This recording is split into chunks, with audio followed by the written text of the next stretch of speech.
الرجيم بسم الله الرحمن الرحيم والذين إذا فعلوا فاحشة أو ظلموا أنفسهم ذكروا الله فاستغفروا لذنوبهم ومن يغفر الذنوب إلا الله ولم يصروا على ما فعلوا وهم يعلمون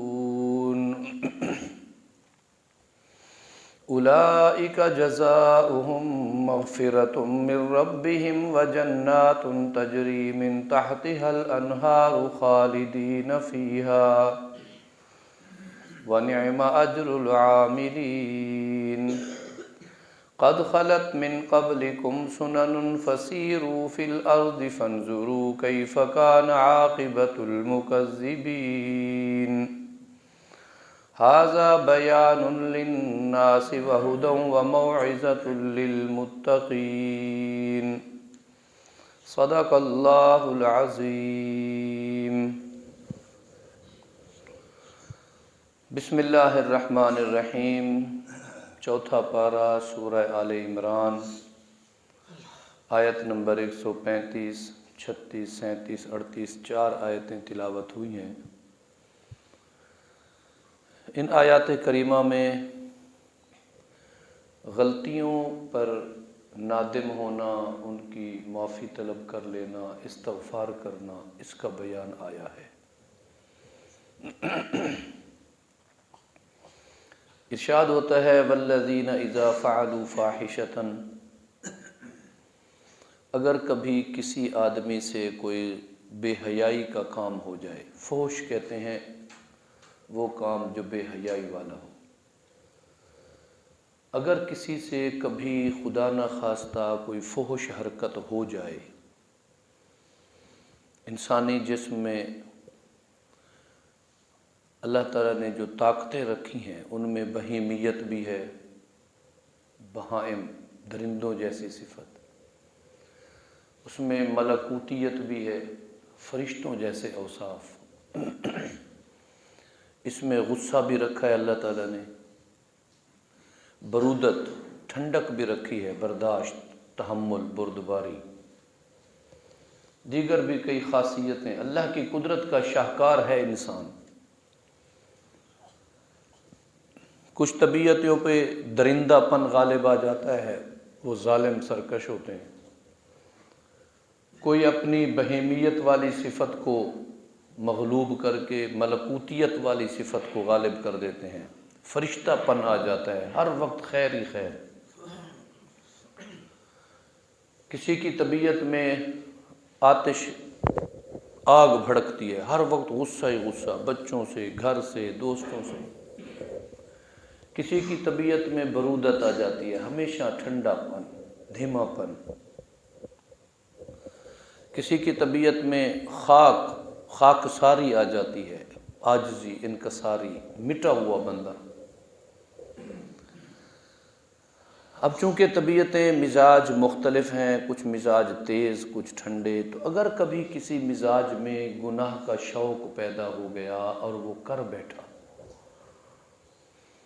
شیطان انسان کو بہکا دیتا ہے۔ والذین اذا فعلوا فاحشۃ، کوئی بے حیائی کا کام کر بیٹھا، او ظلموا انفسہم، یا اپنے اوپر اس نے کوئی ظلم ڈھا دیا، یعنی نافرمانی، رب کی کوئی نافرمانی کر دی۔ اپنے اوپر ظلم ڈھانے کا معنی یہی ہے کہ اللہ کا نافرمان ہو گیا، اللہ کے رسول کی بات کو نہ مانا، حدود شریعت کو توڑ بیٹھا۔ اگر کسی سے ایسا کبھی ہو گیا، اب وہ کیا کرے؟ ذکر اللہ، اس کے فوراً بعد اللہ کا ذکر کرے، معافی مانگے، یہ کیا ہو گیا مجھ سے، میں کیا کر بیٹھا۔ فاستغفروا، پھر ایسے لوگوں کو چاہیے کہ وہ استغفار کرے، اللہ کو بھی یاد کرے، استغفار بھی کرے، لذنوبہم، اپنے گناہوں پر۔ یا اللہ میں کمزور تھا، میں شیطانی بہکاوے میں آ گیا، اللہ کا ذکر کرے اور استغفار کرے۔ وَمَن يَغْفِرُ الذُّنُوبَ إِلَّا اللَّهُ، بھلا اللہ کے علاوہ کوئی ہے جو گناہوں کو معاف کر سکے؟ گناہوں کا معاف کرنے والا تو اللہ ہی ہے۔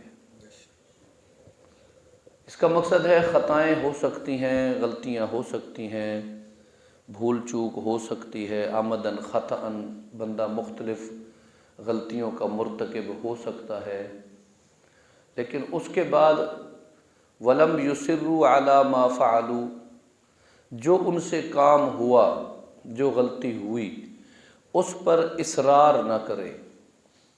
اصرار کے دو معنی ہیں، ایک معنی ہے کہ ہمیشہ کرنا، ہمیشہ نہ کرے۔ دوسرا معنی یہ ہے کہ اگر اسے کوئی سمجھنے سمجھانے کا موقع بھی ملے تو اس موقع سے فائدہ اٹھانے کی بجائے کہے ٹھیک ہے جو میں نے کیا ٹھیک کیا۔ وَهُمْ يَعْلَمُونَ، جان بوجھ کر اگر وہ اپنے گناہ پر اصرار کرتا ہے پھر تو ہے وہ اللہ کا دشمن، پھر ہے وہ حدود اللہ کا توڑنے والا اور شریعت کا باغی۔ اور اگر غلطیاں ہو گئیں، فحشکاری ہو گئی، منکرات ہو گئیں، اب کیا کرے؟ تو اب اسے چاہیے کہ وہ استغفار بھی کرے، اللہ کا ذکر بھی کرے۔ میں نے ایک حدیث پاک میں پڑھا ہے کہ اللہ کے نبی ارشاد فرماتے ہیں صلی اللہ علیہ وسلم، خطائیں غلطیاں ہو جائیں تو صدقات بھی کرے، صدقات سے بھی ان خطاؤں اور غلطیوں کی وجہ سے آنے والا جو عذاب ہے وہ ٹل جاتا ہے۔ پیر ذوالفقار احمد نقشبندی دامت برکاتہم العالیہ، انہوں نے حضرت عبداللہ بن مبارک رحمۃ اللہ علیہ کا ایک قول لکھا ہے۔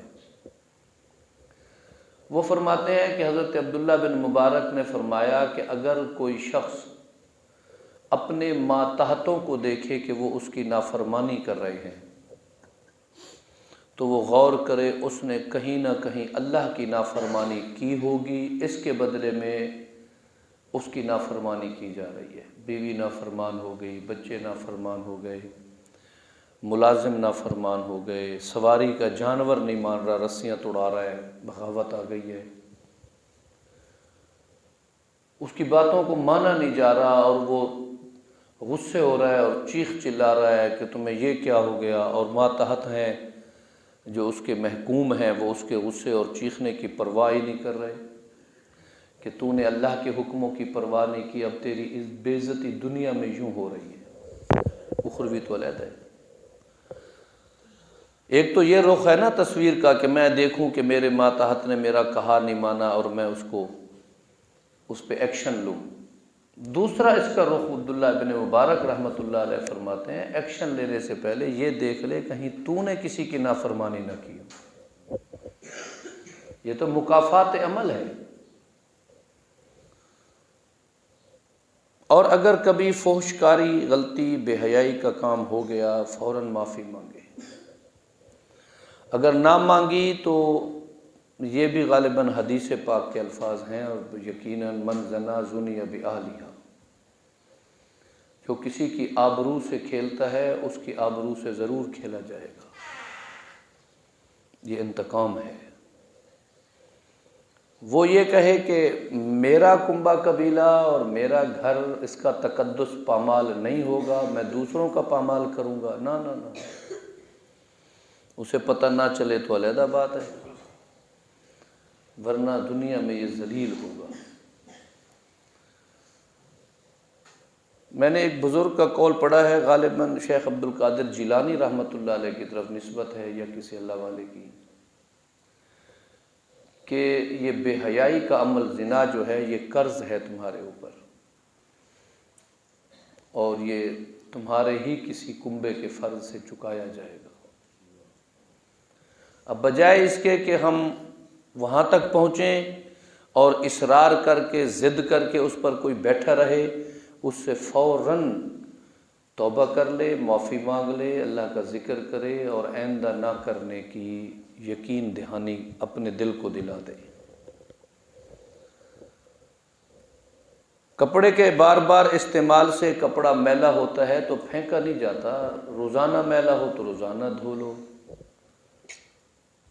کوئی کپڑا 2 دنوں بعد دھویا جاتا ہے، کوئی 8 دنوں بعد دھویا جاتا ہے، کوئی 10 دنوں بعد، جیسے جیسے وہ میلا ہوتا جائے اسے دھوتے جائیں، جیسے جیسے کوئی گناہ کی آلودگی دل و دماغ پہ آتی جائے ویسے ویسے استغفار بڑھاتے جائیں۔ کپڑے کی میل کو دھونے کے لیے صابون ہے، دل و دماغ کی میل کچیل کو دھونے کے لیے استغفار اور توبہ ہے۔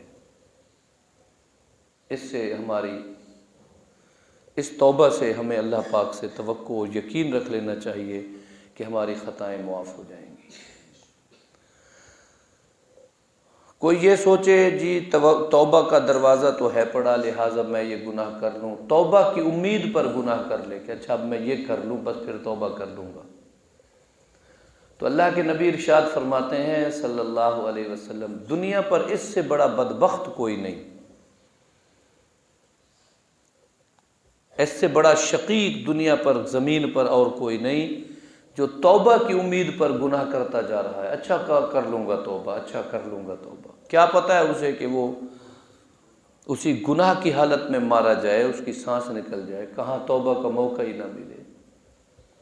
یعنی اگر ایک سہولت اللہ پاک نے اسے دی ہے اس کی گناہوں سے بخشش کی، اور اس سہولت سے وہ اس انداز میں فائدہ اٹھا کے چالاکی دکھا رہا ہے، وہ کتنا کب تک بھاگے گا اور کیا کرے گا؟ گناہوں پر اصرار نہ کریں، یعنی ہمیشگی کرتے ہیں، کرے ٹھیک ہے، ہو رہے، کیا بات ہے۔ مفسرین لکھتے ہیں کہ جو شخص صغیرہ گناہوں پر ہمیشگی اختیار کر لے، کرتا رہے اور اسے صغیرہ سمجھ کے اس کی پرواہ نہ کرے، اس گناہ سے نہ بچے، تو وہ اس کا صغیرہ مسلسل صغیرہ گناہ کا عادی کرنے والا کبیرہ گناہ بن جاتا ہے، وہ گناہ کبیرہ بن جاتا ہے۔ اور مسلسل کبیرہ گناہ کا جو عادی ہے وہ کفر کی حد تک پہنچ جاتا ہے۔ ہم ان گناہوں کو کوئی حیثیت نہیں دیتے۔ حدیث مبارکہ میں آتا ہے بندہ جب ایک گناہ کرتا ہے نکتت علی قلبہ نکتۃ سودا، اس کے دل پر ایک کالے رنگ کا چھوٹا سا نقطہ لگا دیا جاتا ہے۔ وہ نقطہ اس کے دل پر لگتا ہے، پھر دوسرا گناہ کیا، دوسرا نقطہ، تیسرا گناہ کیا، تیسرا نقطہ، تو اس طرح یہ نقطے اس کے دل پر لگتے رہتے ہیں۔ وَأَحَاطَتْ بِهِ خَطِيئَتُهُ، قرآن میں آتا ہے پھر اس کی خطائیں اس کے دل کو گھیر لیتی ہیں، احاطہ کر لیتی ہیں، اور پھر اتنی دل سیاہ ہو جاتا ہے اور اس میں اتنی گناہوں کی سیاہی آ جاتی ہے کہ کہیں سے کوئی نیکی کے داخل ہونے کی راہ نہیں رہتی، پھر اسے نیکیاں کڑوی لگتی ہیں، اسے بھلائیاں جو ہیں وہ بھلائیوں کا سننا اور بھلائیوں کا کرنا یہ اسے عجیب لگتا ہے، اور اسے یہ عجیب دنیا لگتی ہے کہ واہ، کہتا ہے دنیا میں جینا ہے تو پھر گناہوں کی دنیا میں جینا ہے جس میں تلذذ ہے، مزے ہیں۔ استغفار کی کیا دنیا، توبہ کی کیا دنیا، رونے دھونے کی کیا ضرورت ہے۔ جس طرح میں نے عرض کیا نا کہ بھئی جب آدمی کثرت سے گناہ کبیرہ کا عادی ہوتا ہے تو اس کا معاملہ کفر تک پھر پہنچ جاتا ہے۔ باقی رہا یہ کہ گناہ ہو جاتے ہیں، ہوتے بھی ہیں، اس میں کوئی حرج نہیں، کوئی نئی بات نہیں، لیکن اس کا طریقہ اللہ رب العزت نے یہی فرمایا، ذکروا اللہ فاستغفروا لذنوبہم، اللہ کا ذکر بھی کثرت سے کرے اور اپنے گناہوں پر معافی بھی مانگے۔ ہو جاتے ہیں، غلطیاں ہو جاتی ہیں۔ حدیث مبارکہ میں آتا ہے کہ قیامت کے دن کچھ لوگ آئیں گے اور وہ نیکیوں کا ایک پہاڑ اٹھایا ہوگا انہوں نے، ماشاءاللہ بڑی نیکیاں، بڑے خوش ہو جائیں گے کہ اتنی ہماری نیکیاں ہیں، آج تو ہم جنت میں گئے انشاءاللہ۔ پھر جب ان کے اعمال نامے کھولے جائیں گے تو اس میں کئی حقوق اللہ ایسے ہوں گے جو انہوں نے نہیں ادا کیے تھے۔ ہم بڑی جرات کے ساتھ کبھی کہہ دیتے ہیں اور اس پر پتہ نہیں کیا ہمارا نظریہ ہے، وہ میاں حقوق اللہ کی کوئی بات نہیں، اللہ غفور الرحیم ہے، معاف کر دے گا۔ نمازوں کی کیا ضرورت ہے، تلاوت کی کیا ضرورت ہے، روزوں کی کیا ضرورت ہے، زکوٰۃ کی کیا ضرورت ہے، حج کی کیا ضرورت ہے، وہ بڑا غفور الرحیم ہے، وہ معاف کر دے گا۔ بندوں کے حقوق پہ ہے وہ دیکھیں گے، وہ ذرا اگر کبھی پھنسے تو پھنسے، ورنہ اللہ تو معاف کر ہی دے گا۔ علماء اس کا جواب یہ دیتے ہیں کہ بندوں میں اپنے حقوق کے طلب کرنے کی جتنی غیرت ہے، اللہ اس سے زیادہ غیرت مند ہے۔ باپ کے حق کی چنتا ہے، بیٹے کے حق کی چنتا ہے، پڑوسی کے حق کی چنتا ہے، بیوی کے حق کی چنتا ہے، استاد کے حق کی فکر ہے۔ اللہ کو اتنا کمزور سمجھ لیا کہ اس کے حقوق کا کوئی احساس ہی نہیں ہے۔ یہ بھی نظریہ بالکل غیر موافق نظریہ ہے کہ بس اللہ غفور الرحیم ہے، لہٰذا رشوت لیتے رہو، سود کھاتے رہو، شراب پیتے رہو، پڑوسی کو تنگ کرتے رہو، زمینوں پہ قبضے کرتے رہو، ناجائز کام کرتے رہو۔ کیوں جی؟ اللہ بڑا غفور الرحیم ہے۔ نہ گیرم نہ گیرم، گیرم تو سخت گیرم، نہ پکڑے تو نہ پکڑے، پکڑنے پہ آئے تو پھر اللہ کی گرفت سے کون کسی کو بچا سکتا ہے؟ تو ایسا شخص جو نیکیوں کا پہاڑ لے کر آئے گا، جب اللہ کے حضور آئے گا اور اس کے اعمال نامے کھولے جائیں گے، حقوق اللہ بہت سارے نہیں تھے، نمازیں اس پر فرض تھیں وہ نہیں پڑھتا رہا، روزے فرض تھے نہیں ادا کرتا رہا، زکوٰۃ کا دینا فرض تھا ادا نہیں کرتا رہا، حج زندگی میں 1-2 مرتبہ فرض تھا وہ پورا نہیں کرتا رہا، کچھ حقوق اللہ میں گئے۔ پھر بندے آ جائیں گے حقوق العباد والے، میری اس نے زمین دینی ہے، مکان دینا ہے، پیسے دینے ہیں، حتیٰ کہ کوئی آئے گا جی یہ طاقتور تھا، اس نے مجھے گالی دی تھی، میں مجبور تھا، گالی بھی نہیں دے سکتا تھا جواب میں، اور اس کو روک بھی نہیں سکتا تھا، اسے اس کی سزا بھی نہیں دے سکتا تھا، میری طبیعت پہ بڑا جبر کا ہوا، مجھے اس وقت جو ذہنی اذیت اس کی گالی کی وجہ سے یا اس کے غلط رویے کی وجہ سے یا اس کے اختیارات کے غلط استعمال کی وجہ سے ہوئی، میں اس اذیت پر مدعی ہوں، اس نے میرا یہ حق دینا ہے، اس نے میرا دل توڑا ہے، مجھے اذیت پہنچائی ہے، تو اس کو بھی اس کی نیکیاں اٹھا کے دے دی جائیں گی۔ نتیجہ یہ ہوگا کہ ابھی لوگ اپنا حق لینے والے باقی ہوں گے اور اس کا پہاڑ نیکیوں کا ختم ہو جائے گا۔ اب جو باقی کھڑے ہیں وہ پھر دعویٰ کریں گے جی ہم نے تو ابھی اور ہمارا حق اس کے پاس باقی ہے۔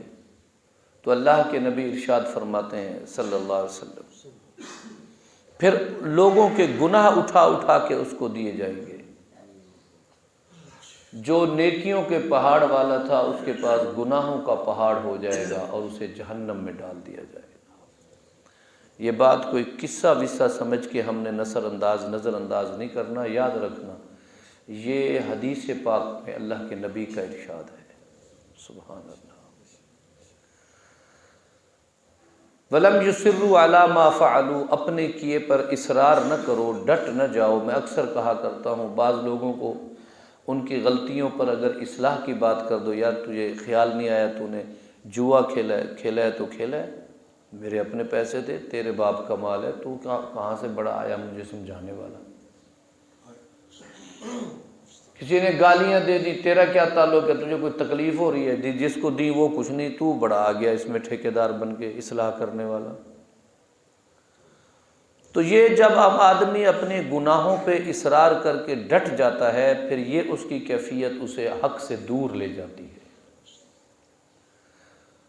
البتہ اگر کوئی معافی مانگ لے، ذکر کر لے اللہ کا اور استغفار کر لے، اللہ رب العزت ارشاد فرماتے ہیں اولئک جزاؤہم مغفرۃ من ربہم، ایسے شخص کا بدلہ اللہ کی طرف سے بخشش ہے، وجنات، جنت ہے، باغات ہیں، تجری من تحتها الانہار، جن کے نیچے نہریں بہتی ہیں، یعنی ہمیشہ خوشگوار، سرسبز، تر و تازہ ماحول، منظر، ہر چیز بہترین، خالدین فیہا، ہمیشہ اسی میں رہیں گے، ونعم اجر العاملین، اچھے عمل کرنے والوں کا اللہ نے خوب ہی اجر عطا فرمایا ہے۔ استغفار کی برکت سے اور ذکر کی برکت سے گناہ مٹ جاتے ہیں، گناہ مٹتے ہیں۔ جب گناہ مٹتے ہیں توبہ اور استغفار کی برکت سے، اللہ پھر جنت کا حقدار بنا دیتا ہے۔ اللہ تعالی ہمیں یہ دونوں خوبیاں نصیب فرمائے۔ وآخر دعوانا الحمدللہ رب العالمین۔